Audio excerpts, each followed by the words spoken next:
plates clattering, cutlery clinking. That is, if you use cutlery, because let's be honest, who doesn't love some good finger food? Or using your fingers in general. Nothing beats a good slurp either. You know what? Pass the chocolate while you're at it. Extra dark. We need to consume energy before we expend it. What allows you to wear the pants in the relationship between mind, body, and soul. Introducing a new segment, Eating with Intention, in which we're invited into the domestic musings of each guest as they go about their kitchen habits, brewing up an elixir, or plating their next meal. For this inaugural episode, we'll be sitting down with Liz Smithers, founder of Laka Living, yogi, and first-time mama. With a baby, a business, and a hubby, presence and efficiency is key. She eats for brain oomph, beauty, detox, and sleep on a budget. Staying true to one of Laka's main tenants, listen in on how this lady eats the earth. This is Eating with Intention with Liz Smithers.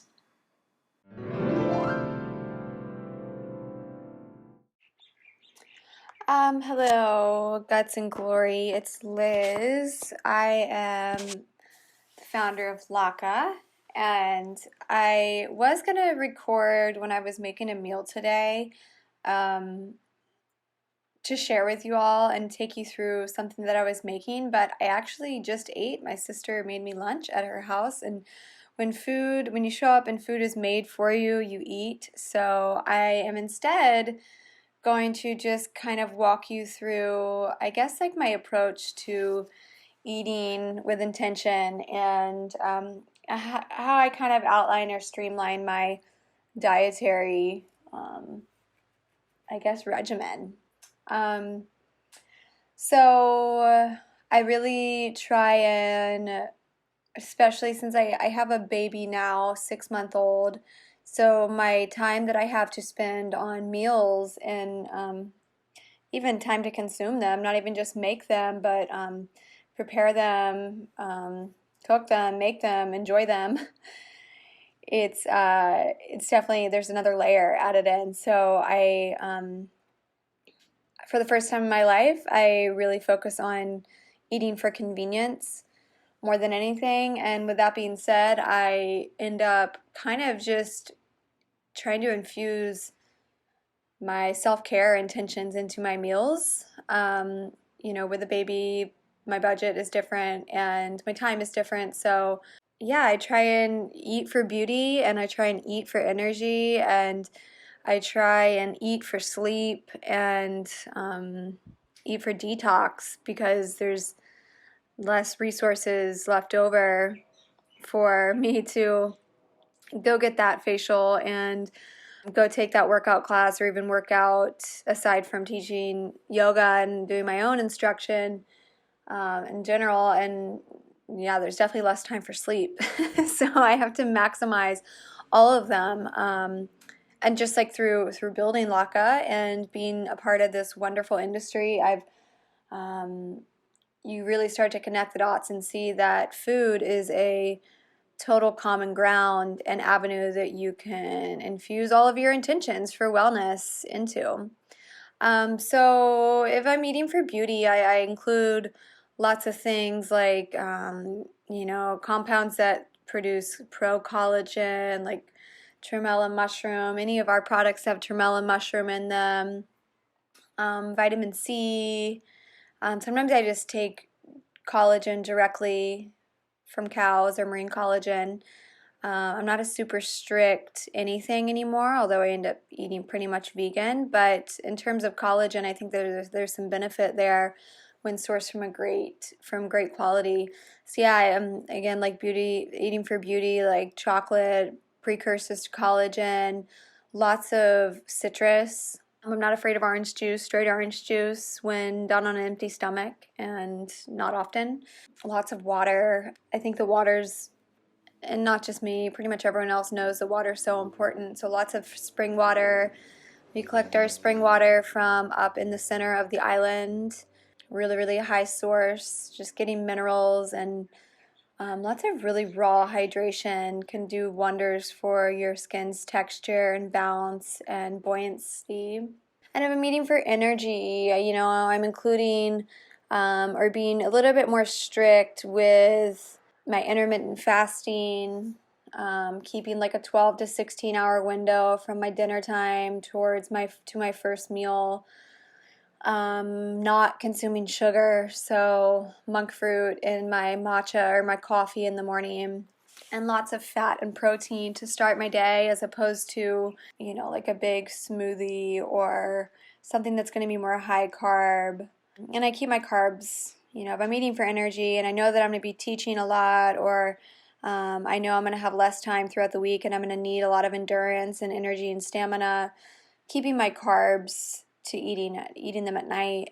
Yeah, eating lots of vegetables, lots of wild salmon, local fish, local seafood, local avocados, just stuff that's like really easy to digest, but it penetrates deeply into the tissues so that I can slowly burn off and keep my metabolism stable as I'm doing it, and just really helping me to have a slow release of the energy that I need. And if I'm eating for sleep, I'm eating like high magnesium foods, taking my CBD. I tend to get pretty drowsy off my CBD, so I keep that to nighttime when I know that everything is done for the day. And again, I'm probably like halving my dose because I am breastfeeding, can't be sleeping through the baby cries. Lots of warm liquids, lots of broths, just a high mineral diet, as the minerals really help nourish the brain, and ease the brain into a more restful state at night, and really trying to even prevent any of my eating my last meal, keeping it 3 to 4 hours before I go to bed at night. I really like to supplement, especially if I'm drinking matcha all day. I usually don't have any issues going to sleep at night, but if it's a coffee day, which lately it's been a lot of coffee, I usually try and take a supplement with L-theanine on itself by itself. So if I'm making like a magnesium drink at night, I add some L-theanine in there, and it just really helps my brain calm down. As an entrepreneur, I go to bed with all the tasks that I want to tackle upon waking up, and so just helping myself detach and relax without having to, drink more than one glass of wine or take too much CBD. The L-theanine really helps get it into my system. So, I think that intention just comes without question and without too much effort when you are eating a wide variety of colors and textures and categories of food. I found that when I was eating too much of a plant-based diet, and especially a raw vegan diet, I was more scattered and, the least grounded than I had ever been in my entire life. So, not being afraid to just listen to those signals and those cues, especially if you're in colder areas or depending on where you are geographically, like just eating right for your body and listening to your body is going to naturally just help build that intentional approach to eating in general. And, sometimes you might even, at some point, you might even get to the point where you don't need as much food as you once thought you did. And, certain foods or even certain food combinations you can now tolerate, or vice versa. But yeah, like I try and it's not totally free wellness. We have this concept at Laka that we talk about called free wellness, and pretty much everything you need to be well you can pretty much get for free, like quality sleep, sunlight exposure, regular sex, obviously water. Water is free, but you probably don't want to drink the free water.